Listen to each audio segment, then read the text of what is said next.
ओम शांति। आज 17 तारीख है, सद्गुरुवार है।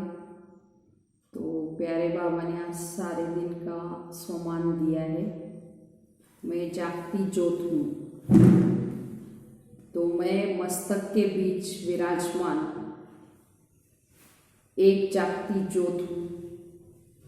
परम धाम में महाज्योति शिव बाबा की अनंत शक्तियों के किरणों के नीचे हूँ। मैं आत्मा दिव्य गुणों से भरपूर हूँ और मेरी सोई हुई शक्तियाँ जागृत हो रही है। भगवान से मुझे जागती ज्योति का वरदान मिल रहा है। मैं आत्मा लाइट के शरीर द्वारा विश्व ग्लोब पर उपस्थित हूँ। मेरे मस्तक से दिव्य किरणें निकलकर अनेक आत्माओं की ज्योति जगा रही है। संसार की सर्वात्माएं अपनी खोई हुई शक्तियाँ पाकर धन्य हो गई है और परमात्मा का शुक्रिया कर रही है। तो सदा ऐसे शक्तिशाली स्वमान में रहना है और ये स्मृति रखनी है कि मैं विश्व की आत्माओं की ज्योति जगाने के निमित्त हूँ। तो क्या मैंने स्वयं को ज्ञान योग के घृत से भरपूर किया है, ये चेक करना है। माया के तूफान मेरी ज्योत को बुझा तो नहीं देते हैं, ये देखना है। आत्म ज्योति सदा जलती रहती है, जली रहे। इसके लिए मुझे क्या पुरुषार्थ करना है या मैं क्या पुरुषार्थ करता हूँ, ये सारा दिन चेक करना है और अपनी आत्मा की ज्योति को सदैव ऐसे जगाते रहना है। तो सारा दिन ऐसे स्वमान का पुरुषार्थ करना है। साथ साथ बाबा आज कह रहे हैं ये पुरुषोत्तम संगम युग है, इस पर उत्तम ते उत्तम बनना है। सबसे उत्तम देखो बाबा कहते ये लक्ष्मी नारायण है, ये हमारा लक्ष्य है। तो ये लक्ष्य रख के हमको हमेशा पुरुषार्थ करना है और स्वयं को भी देखना है कि हम लक्ष्मी नारायण को वरने के लायक है क्या। तो महावाक्य है आज का प्यारे बाबा का। बाबा कहते मीठे बच्चे, तुम्हें इस पुरुषोत्तम संगम पर ही उत्तम से उत्तम पुरुष बनना है। सबसे उत्तम पुरुष है ये लक्ष्मी नारायण। प्रश्न है, तुम बच्चे बाप के साथ साथ कौन सा एक गुप्त कार्य कर रहे हो? उत्तर है आदि सनातन देवी देवता धर्म और दैवी राजधानी की स्थापना। तो तुम बाप के साथ गुप्त रूप से ये कार्य कर रहे हो। तो बाप बागवान है जो आकर कांटों के जंगल को फूलों का बगीचा बना रहे हैं। तो उस बगीचे में कोई भी खौफनाक दुख देने वाली चीज़ें होती नहीं। कहते जैसे कलयुग के अंदर कहते दुख देने वाली चीज़ें हैं या जानवर भी ऐसे दुख देने वाले हैं, तो वहाँ ये होंगे नहीं। तो ऐसा बाप कहते हैं ये दुनिया जो बाप स्थापन कर रहे हैं, इसमें गुप्त मेहनत करनी है, अपना पद बनाना है ऊंचा। ऐसे बाबा कांटों के जंगल को फूलों का बगीचा बना रहे हैं। तो उस बगीचे में पूरा पूरा फूल बनकर आने का पुरुषार्थ करना है। गीत है आखिर वो दिन आया आज। ओम शांति। रूहानी बाप बैठ रूहानी बच्चों को समझाते, समझेंगे तो जरूर शरीर के द्वारा। आत्मा शरीर बिगड़ कोई भी कार्य कर नहीं सकती। तो रूहानी बाप को भी एक ही बार पुरुषोत्तम संगम युग पर शरीर लेना पड़ता है। तो ये संगम युग है, इनको पुरुषोत्तम युग भी कहेंगे क्योंकि इस संगम युग के बाद फिर सतयुग आता है। तो सतयुग को भी पुरुषोत्तम युग कहेंगे। तो बाप आकर स्थापना भी पुरुषोत्तम युग की करते हैं। तो संगम युग पर आते हैं तो जरूर वो भी पुरुषोत्तम युग हुआ। तो आज बाबा सतयुग को भी और संगम को भी पुरुषोत्तम कहें। यही बच्चों को बाप आकर पुरुषोत्तम बनाते हैं। फिर तुम पुरुषोत्तम नई दुनिया में रहते हो। पुरुषोत्तम अर्थात उत्तम ते उत्तम पुरुष। ये राधे कृष्ण अथवा लक्ष्मी नारायण है, ये ज्ञान अभी तुमको है। और धन वाले भी मानेंगे कि बरोबर ये हेवन के मालिक है, भारत की बड़ी भारी महिमा है, परंतु भारतवासी खुद नहीं जानते। कहते भी है फलाना स्वर्गवासी हुआ, परंतु स्वर्ग क्या चीज है तो ये नहीं समझते। आप ही सिद्ध करते रहते हैं स्वर्ग गया, इसका मतलब नरक में था। लेकिन तो जब पाप स्थापन करे वो तो नई दुनिया को कहा जाता है स्वर्ग। दो चीजें हैं ना, स्वर्ग और नरक। तो मनुष्यों को तो स्वर्ग लाखों वर्ष कह देते हैं मनुष्य तो, लेकिन तुम बच्चे समझते हो कल स्वर्ग था, इनों की राजा थी, हमने बाप से वर्षा लिया था और वर्षा ले रहे हैं। तो बाबा कहते हैं मीठे मीठे लाडले बच्चे, तुम्हारे आत्मा पतित है, इसलिए हेल में ही है। तो कहते भी हैं अभी कलयुग के 40,000 वर्ष बाकी, तो जरूर कलयुग वासी कहेंगे ना। तो पुरानी दुनिया तो है, मनुष्य बेचारे घोर अंधियारे में, तो पिछाड़ी में जब आग लगेगी तो ये सब खत्म हो जाएगी। तो तुम्हारी प्रीत बुद्धि है नंबरवार पुरुषार्थ अनुसार, जितना प्रीत बुद्धि होंगे उतना ऊंच पद पाएंगे। तो सवेरे उठकर बहुत प्यार से बाप को याद करना है और प्रेम के आंसू भी आए, क्योंकि बहुत समय के बाद बाप आकर मिले हैं। तो बाप आप आकर हमको दुख से छुड़ाते हो, तो हम विशेष सागर में गोते खाते कितना दुखी होते आए। अभी तो ये रौरव नरक है। तो अभी तुमको बाप ने सारे चक्र का राज समझाया है, मूल वतन क्या है वो भी आकर बताया है। तो पहले तुम ही नहीं जानते, इसको कहते ही है कांटों का जंगल। तो सत्युग है फूलों का बगीचा, स्वर्ग को कहा जाता है गार्डन ऑफ अल्लाह, फूलों का बगीचा। तो बाप को बागवान भी कहते हैं। तो तुमको फूल से फिर कांटा कौन बनाते? रावण। तो तुम बच्चे समझते हो भारत फूलों का बगीचा था, अब जंगल है। तो जंगल में जानवर बिच्छू आदि रहते हैं, खौफनाक होते हैं। सत्युग में कोई भी खौफनाक जानवर आदि नहीं होते। शास्त्रों में तो बहुत बातें लिख दी है। कृष्ण को भी सर्प ने धसा, ये हुआ, तो कृष्ण को फिर द्वापर में ले गए हैं। तो बाबा ने समझाए भक्ति बिल्कुल अलग चीज है, ज्ञान का सागर एक ही शिव बाप है ना। तो भक्ति अलग चीज है, ज्ञान का सागर पतित पावन एक बाप को ही कहेंगे। तो ऐसे नहीं कि ब्रह्मा विष्णु शंकर ज्ञान के सागर है, नहीं, पतित पावन ही ज्ञान सागर को कहेंगे, क्योंकि ज्ञान से ही मनुष्य की सद्गति होती है।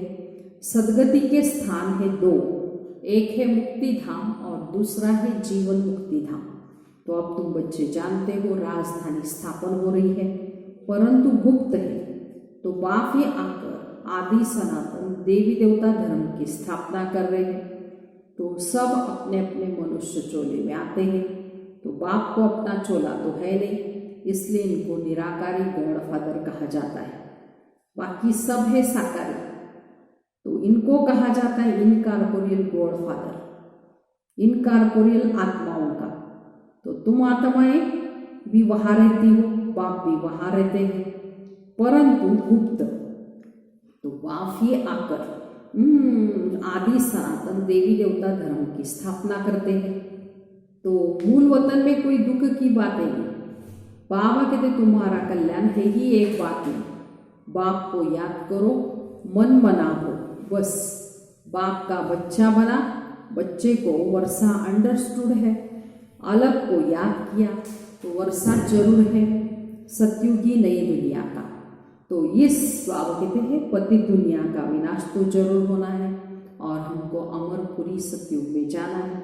अमरनाथ, तुम अमर पार्वतियों को अमर कथा सुना रहे हैं। तो तीर्थों पर कितने मनुष्य जाते हैं, जैसे अमरनाथ पर कितने जाते हैं, वहाँ है कुछ भी नहीं वहाँ पे, लेकिन कितने मनुष्य जाते। तो सच की रत्ती भी नहीं, गाया भी जाता है ना, झूठी काया, झूठी माया, झूठा सब संसार, इसका भी अर्थ होना चाहिए। यहाँ है ही सब झूठ, तो ये भी ज्ञान की बात है। ऐसे नहीं कि ग्लास को ग्लास कहना झूठ है। तो बाकी बाप के बारे में जो कुछ बोलते हैं वो झूठ बोलते हैं। सच बोलने वाला है ही एक बाप, सत्य बाप। अब तुम जानते हो बाबा आकर सच्ची सच्ची सत्यनारायण की कथा सुनाते हैं। झूठे हीरे मोती तो होते हैं ना, आजकल झूठ का बहुत शोर है, तो उनकी चमक ऐसी होती है सच्चे से भी अच्छे। तो ये झूठे पत्थर पहले नहीं थे, पिछाड़ी में विलायत से आए हैं। झूठे सच्चे साथ मिला देते हैं, पता नहीं पड़ता। फिर ऐसी चीज़ें भी निकलती है जिससे परखते हैं। मोती भी ऐसे झूठे निकले जो जरा भी पता नहीं पड़ सकता, बाप आर्टिफिशियल। तो अब तुम बच्चों को कोई संशय नहीं रहता। संशय वाले फिर आते ही नहीं। प्रदर्शनी में कितने ढेर आते हैं। तो वहाँ कहते हैं बड़े बड़े दुकान निकालो, ये एक ही तुम्हारा सच्चा दुकान है, तुम सच्ची दुकान खोलते हो। तो बड़े बड़े सन्यासियों के बड़े बड़े दुकान होते हैं जहाँ बड़े बड़े मनुष्य जाते हैं। तो तुम भी बड़े बड़े सेंटर खोलो। भक्ति मार्ग की सामग्री बिल्कुल अलग है। ऐसे नहीं कहेंगे कि भक्ति शुरू से ही चली आई, नहीं, ज्ञान से ही मनुष्य की सद्गति होती है। अर्थात दिन वहाँ संपूर्ण निर्विकारी विश्व के मालिक थे। मनुष्यों को ये पता नहीं, ये लक्ष्मी नारायण ही विश्व के मालिक थे। तो सूर्यवंशी और चंद्रवंशी और कोई धर्म होता ही नहीं। तो बच्चों ने गीत सुना तो तुम समझते हो कि आखिर वो दिन आया आज संगम का। तो जो हम आकर बेहद बाप से मिले, बेहद का वर्षा पाने के लिए पुरुषार्थ करते हैं। सतयुग में तो ऐसे नहीं कहेंगे आखिर वो दिन आया आज। वो लोग समझते बहुत अनाज होगा, ये होगा, तो समझते स्वर्ग की स्थापना हम करते हैं। समझते हैं स्टूडेंट का नया ब्लड है, ये बहुत मदद करेंगे, इसलिए गवर्नमेंट बहुत मेहनत करती है उन ऊपर। तो और ही पत्थर आदि वही मारते हैं। तो हंगामा मचाने में पहले पहले स्टूडेंट ही आगे रहते। तो ये बड़े होशियार होते हैं, उनका न्यू ब्लड कहते हैं। तो न्यू ब्लड की तो बात नहीं, वह है ब्लड कनेक्शन, और अभी तुम्हारा है रूहानी कनेक्शन, सोल कनेक्शन बाप कहते हैं, रूहानी कनेक्शन। तो कहते हैं ना बाबा हम आपका 2 मास का बच्चा हूँ। कई बच्चे रूहानी बर्थडे भी मनाते हैं, ईश्वरीय बर्थडे ही मनाना चाहिए। वाह, जिस्मानी बर्थडे कैंसिल कर देना चाहिए। तो हम ब्राह्मणों को ही खिलाएंगे, मनाना तो यही चाहिए। वह है आसुरी राज्य, आसुरी जन्म, और ये है ईश्वरीय जन्म। रात दिन का फर्क है, परंतु कब निश्चय में बैठे बाबा कहते हैं ऐसा नहीं ईश्वरीय जन्म मनाकर फिर जाए आसुरी जन्म में पड़े, ऐसा भी होता है। ईश्वरीय जन्म मनाते मनाते फिर रफू चक्कर हो जाते।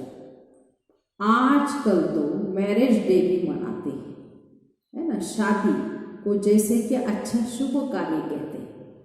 जन्म में जाने का दिन मनाते, देखो वंडर है ना। तो बाप बैठ ये सब बातें समझाते हैं।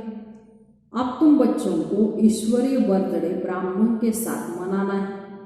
तो हम शिव बाबा के बच्चे, हम बर्थडे मनाते हैं तो शिव बाबा की ही याद रहेगी। तो बच्चे निश्चय बुद्धि है, उनको जन्मदिन मनाना चाहिए। वह आसुरी जन्म ही भूल जाए, ये भी बाबा बच्चों को राय देते हैं। अगर पक्का निश्चय बुद्धि है तो बस सब है भक्ति मार्ग के बाद। तो बाबा तुमको कहते हैं शरीर छूटे तो भी स्वदर्शन चक्रधारी हो, बुद्धि में बाप और चक्र याद हो, सो तो जरूर जब पुरुषार्थ करते रहेंगे तो अंतकाल याद आएगी। अपने को आत्मा समझ बाप को याद करो, क्योंकि तुम बच्चों को अब वापिस और शरीरी होकर जाना है। तो यहाँ पाठ बजाते बजाते सतो प्रधान से तमो प्रधान बने हो, तो अब फिर सतो प्रधान बनना है। इस समय आत्मा ही इम्प्योर है, तो शरीर प्योर फिर कैसे मिल सकेगा? तो बाबा ने बहुत मिसाल समझाई, फिर भी जौहरी है ना, खाद जेवर में नहीं सोने में पड़ती है। तो 24 कैरेट से 22 कैरेट का बनाना होगा तो चांदी डालेंगे, अभी तो सोना है नहीं, तो सबसे लेते रहते हैं। आजकल देखो नोट भी कैसे बनाते, कागज भी नहीं।